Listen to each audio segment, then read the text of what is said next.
barakaad kulanti waxaan isdaawadeen ma kasoo naga daawanaysaan kusoo dhawaada barnaamij gaara oo aanu ku eegayno falanqaynta dadka magangeliya doonka ee ka imanaya dalka Ukraine waxa aad sharaf iigu ah inaan la kulmo Mukhtaar Cumar Gowbe khadka Zoom-ka oo ah sarkaal ka shaqeeya laanta socdaalka dalka Sweden ee Migration shirkad loo yaqaano Mukhtaar Cumar Gowbe aad iyo aad baan kaaga mahadcelinaa waqtigaaga aad nasiisay MMTV aad baan kaaga mahadcelinayaa soo dhawow marka ugu horeysa su'aasha ugu horeysan doonaya inaan ku weydiiyo waxa weeye ilaa iyo hadda intee in leeg oo dad muhaajiriin oo ka yimid dalka Ukraine ayaa diiwaan geliseen عليكم السلام ورحمة الله وبركاته. أهلا دي سلامي وري جمال يو MMTV أنا أعرف أنتي يوجو بعنين وسويد أنا سوقارو أن أديك يو أمارك هول وده نادك بس عدوا أهلا سلامي مكورة يقدر كين تجيسين يبا أن سؤال هذا ويدي سي رنتي كل اللي أفراد عتنكي فبراير وحي كدم دي يعني مرحلة كلا أيو دلال كان أنا ده يوروبيان كواي كلام سيبا Sweden iyo wadamada kale ee jaarka la ah wadanka Ukraine marka runtii anaga azamaasha ka shaqeyno ahlaanta socdaalka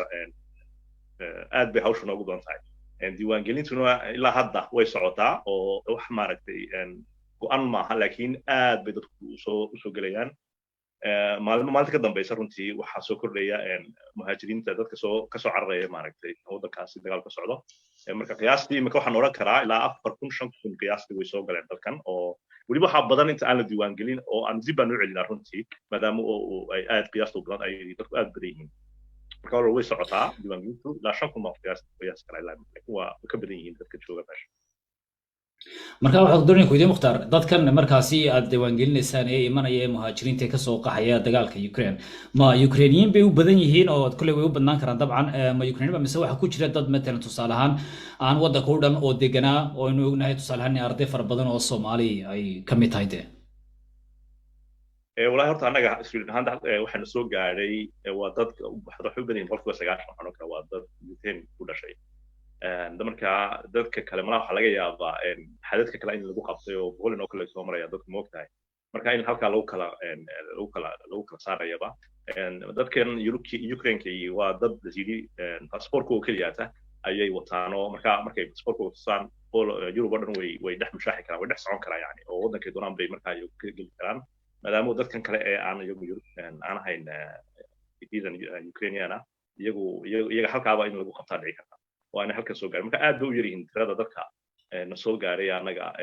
aan ahayn Ukrainian waxa u badan 9% waa dadkaas Ukrainianka ayaa gan soo galay marka dadka Ukraine-ka markay imika la qiimeyn doono matalan qodadku kulay dacwadooga la qiimeeyo laan socdaalku ma sidii berigii dalka matalan Suuriyiintu ay soo galeen 2015 oo inta badan sharciga ma loo daadin doona ma la siin doona mise si loo qiimeyn doona wad marinaysaa laan socdaalku si u qiimeynaysaa dadkaasi oo su'aal wanaagsan horta aad bay arrinkaasi ay laan socdaalku uga hadashay marka sideen wax u qaban karnaa sideen maaragtay marka waxa la isla gaaray imika qoladan European Community ay isla wada gaareen dhamaantood xeer baa jira aan isticmaalin oo wali aan hore loo dhaqan gelin marka xeerkiiba imika ay dhaqan gelinayaan oo leeyihiin waa xeer markay tiradu aad u badato dadka soo gelaya oo mawjado fara badan ay soo galaan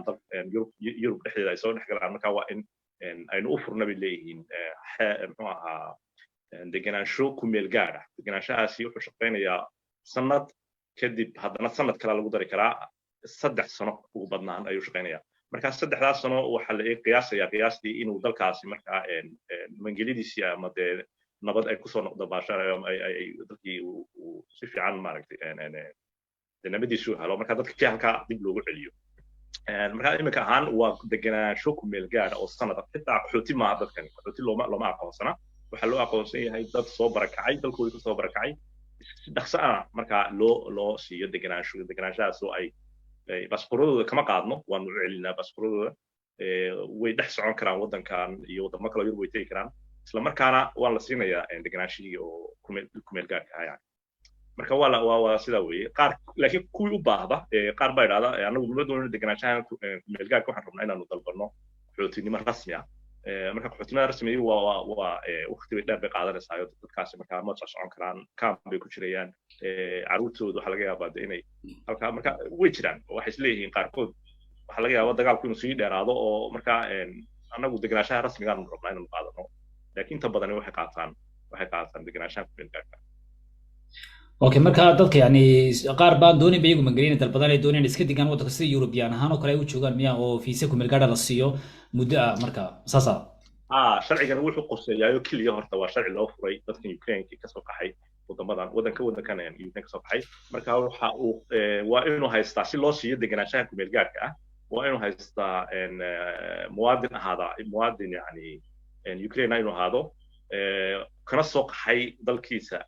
24 February wixii ka dambeeyay hadduu 24 February ka horreeyay oo yiraahdo 20 February baan Ukraine ka soo baxay dagaal markaa muu jirin marka waxa loo arkayaa qofkaasi qof qaxootinimo inuu dalbado sharci la siin maayo qaxootinimada hadal badan ka bacdi go'aan baa la gaari doonaa laakiin qofka 24 wixii ka dambeeyay soo qaxay isaga markaaba on the spot waa la siinayaa sharci ku meel gaara degenaanshihiisu uu helayaa waa haddii uu yiraahdo isagu waxaan rabaa ku meel gaar hadduu laakiin yiraahdo waxaan ka jecelahay inaan qaato migration inaad siisaan maaragtay inaan dee qaxootinimo noqdo oo waqti dheer ay qaadato hadhow loo diidi karaba isaga ikhtiyaar kale qof loo diidi maayo waxa leeyahay dariiqa kale marka waa wuxuu khuseeyaa keliya sidaan soo koobo dadka Ukrainian citizenka ama dadka qaxootinimo ku deganaa dalka Ukraine oo iyaguba dad bay hayeen ku dhowdu marka dadkaasina hadday soo galaan oo cadeeyaan inay waddanka rasmi u deganaayeen iyaguna way ku jiraan oo way qaadan karaan maaragtay sharciga ku gaarka okay marka kulay Soomaali badan bayna daawanayso wax laga yaabaa in Ukraine markii ugu hore joogeen laakiin dhinaca kale waxaad sheegtay in dadka aan iyagu dhalashada Ukraine haysan lagu qabanayo xadka oo ayna soo dhaafi karin marka tusaale ahaan qofkii ardaynimo ku joogay ka yimid tusaale ahaan waddankii oo ka yimid amba dee ingaliya ka dalbaday meesha ay ardayga ahaa sidee uu wadamadan dee marka Jarmalka oo kale amba dee Sweden oo kale uu ku soo gali karaa baad is leedahay wallahi hadduu soo galo xitaa isaga dhaqanka ma khusayso sharcigan aan ka hadlayno oo qofkaasi loo oran maayo arday baad ahayd Ukraine baad ku noolayd marka halkan sharcigaagii waad helaysaa meel gaarka waxay noqonaysaa qofkaasi inuu dalbado sida dadka caadiga ah ee waddanka soo gala inuu mengeliya rasmi dalbado taana loo eego in la oran maayo Ukraine baad ku noolayd waxa loo eegayaa Soomaaliya xaaladii Soomaaliya meel waddanka ka yimid ama Soomaaliya ama waddanka ahaato inuu maaragtay xaaladaasi loo eego oo lagu celiyo marka haddii loo arko qofkaasi waddankiisa ku noqdo okay marka waddankiisii asal ahaan ka soo jeeday waa loo eegayaa xataa dadkii ay Ukraine haysay qaxootinimada u haysay dadkii qaxootinimada u haystay ee Ukraine deganaa hadday cadeeyaan inay qaxootinimo rasmi ku haysteen dalkaasi iyaga may waxa khuseeya sharcigan imika loo furay Ukraine ee meel gaar way qaadanayaan waa kii aan haysan cadeyn karin marka qofkii aan cadeyn karin waddankaasi degenaansho ku lahaa ama qaxootinimo waddanka u joogay marka qofkaas oo kale waa kiiskiisu wuxuu noqonayaa qof la mid ah dadkan caadiga soo galootiga ah ee dadka mangalida weydiistaa Sweden si fiican baan ku fahmay waxaan marnay daawadayaashna in fahmeen arrintaasi ay fahmeen marka Mukhtaar haddii aan su'aal kale ku weydiiyo dadku waa kuwan ku soo qulqulay waxaan xasanaa haddii loo barbar dhigo 2015 waa kii albaabada Yurub furnaayeen dadku xoog soo galayeen wadamada iskaga kala gooshayeen marka ma laga yaabaa Sweden haddana xadka dib u xidho markay dadku aad ugu soo qulqulaan oo imika haddaad aragto dooniyaha Poland ka soo galo dhan dad Ukraine ayaa saaran oo aad bay u soo galayaan dadku marka xadkay ma la xidhi doonaa ma samaysan maxad qiyaasaysaa والله ما اسمه كلي dadkani maaragtay maaha dad imika waxa loo arkaa waa dad waa maati waa yani dumar iyo caruur waxa socda rag xitaa kuma jiraan marka dagaalkanina waa dagaal de suuqoodo dadkii waxa ku noqotay wax aan laga filayn magaranaysa marka waxay u badan tahay dadkan inaan laga xiran albaabada oo caruur iyo dumar iyo caruur meesha magaranaysa xabad iyo bomb ka soo qaxaya isma u malin maayo in Europe oran doonto albaabada ku xiranayna soo dhaweyn fiican bay heleen anigoo runtii u arkay inay tahay dadka meesha waxay la dagaalamayaan kulli waa fikirro kala duwan ba meeshan saddex socdo oo waa fikirkay kuwan ku dagaalamayaan waa fikirka reer galbeedku haystaan qoladan kalena marka waxay leeyihiin waa niman annagiibna difaacaya dadkan nagu soo qaxaya ayay fikirkaasaa jira caruurna way ku jirtaa maatna ku jirtaa dumarna ku jirtaa marka si ay ugu xidhaan u malayn maayo albaabka inay marayso taas waad maasantahay kolley aynu ku yara gudubno Mukhtaar oo tahay Ukraine ka yara baxno aynu eegno bal dhinaca dadka Soomaalida ah ee mangaliya doonka Sweden barihan way adkeyd in sharci laga bixiyo bal haddaad ka waranto iminka xaaladda dadka Soomaalida ee waddankan magangelyo kasoo dalbaday iminka waa sidee xaalad horta Soomaalidu aad bay runtii tiradoodu yaraatay intan dambe oo waxaan moodaa inay malaha dadku iyaga markay maqlaan dalkaasi sharci baa laga bixiyaa iyagu marka inay yimaadaan laakiin intan dambe sharcigan adag soo baxay Sweden waxay noqotay dalalka inta ugu adag sharciyada sharciyada la bixiyo yani berigoor si easy loo qaadan jiray ama si yaro fudud baa qofku markuu sheegto Soomaali ama uu ka yimid Eritrea ama wadamadan kale dhibaatadu ka jirto yani loo siin jiray sharciga waliba sharci deganaanshaha la siin jiray hadda laakiin tii maaha oo qof wal oo Soomaali hadduu imka yimaado kale waxay odhanayaan kiiskiisa si khaas ah loo eegaya odhan maayo waddankaas ka timid marka boqolkiiba waxaan odhan karaa runtii aad bay yartahay tirada la siiyo sharciga haddii markaa la siiyana waxaa la siiyaa sharci ku meel gaara sharciga ku meel gaarkiina wuxuu shaqaynayaa sanad ama 13 bilood ka bacdi qofku waa inuu haddana keeno caddayn inuu waddankan shaqo ah ma haysto oo waa la weydiin doonaa marka uu doonayo inuu sii kordhisto sharcigiisii maxaad qabatay sanadkii maxaad soo kordhisay ka runtii sharciyada adag awgeed baan u malaynayaa ayaa keenay in Soomaalidii ay tiradoodu yaraato inay soo galaan waddanka waa sax si fiican ku fahmay marka tusaale imika waxa la yidhi xataa waxaad qaatay familiyadii la keenayay dadku inuu ehelkiisii dib ula midoobaan taayada arrintaana maxaad ka sheegi kartaa see ugu fudud qofku ehelkiisii uu keensan kara waddanka taasina runtii waa sharciyadan adag ay soo rogeen inta dambe oo qofku markuu sharciga deganaanshaha ku meel gaarka haysto horta maba keeni karo oo qofku ku meel gaar baa haysta laakiin markuu deganaansho rasmi helo ayaa loo ogol yahay qofkaasi marka inuu haddana shaqo keeno shaqadaasi oo qofkan cadeynaysa inuu yani dabari karo reerkiisa hadduu caruur ka yimid oo kale caruurta waxaa leeyahay waa inaad haysaa yani lacagtii iyo hoygiiba de gurigiina waa inaad u haysaa lacag ku filanna waa inaad reerka u haysaa marka qofkii isagoo cusub way ku adag tahay marka inuu isla helo haddii dee uu dadaalo u keeni karaa waa xun laakiin waa yani conditionadaas ayaa hor yaalla qofkaasi Soomaalida waxa uu soo dheer waliba passport oo passportka Soomaalida oo aan la aqoon Sweden aan laga aqoonsanayn ka haddana waa inuu qofku keeno wuxuu ku soo galo waa inuu keeno yani passport ku soo geli karo markuu imanayo marka taasina haddii inay jirin way adkaanaysaa inuu qofkaasi loo soo qaado sax marka tusaale ahaan dee hooyo aan tusaale waxba soo baran waddankan aynu ka warhayno inay shaqo looga hela adag tahay luuqadiisii ay tahay caqabad kale marka hooyada keligeed oo kale inay reerkeedii carruurteedii keento way adkaanaysaa malaynayaa runtii way adkaanaysaayo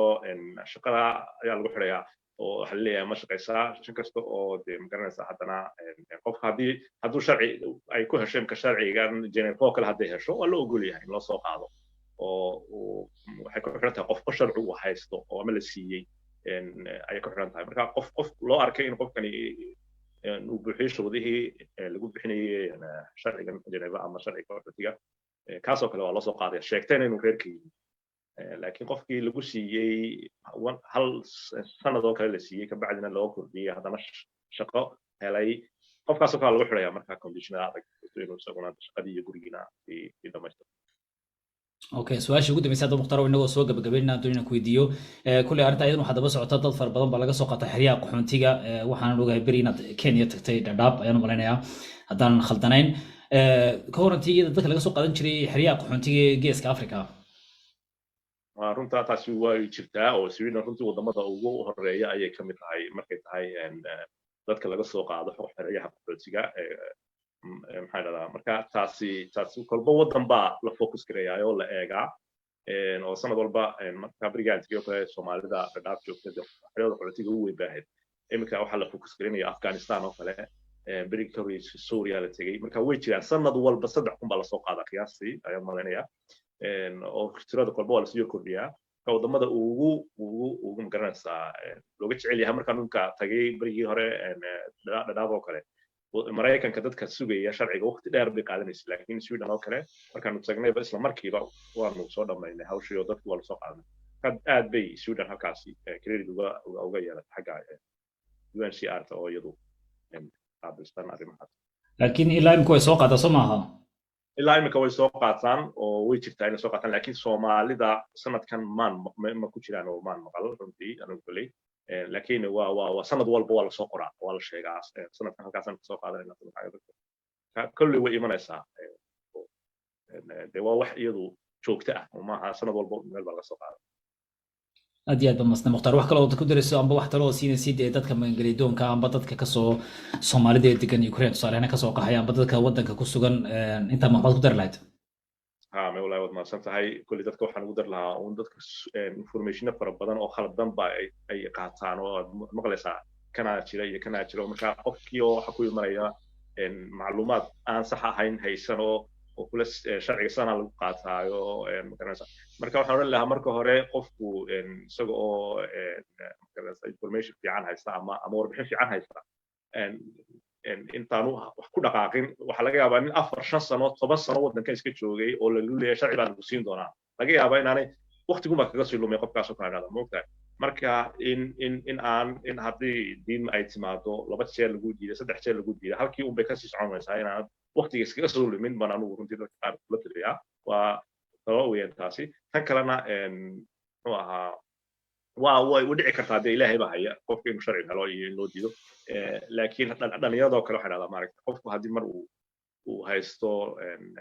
diidmadaasi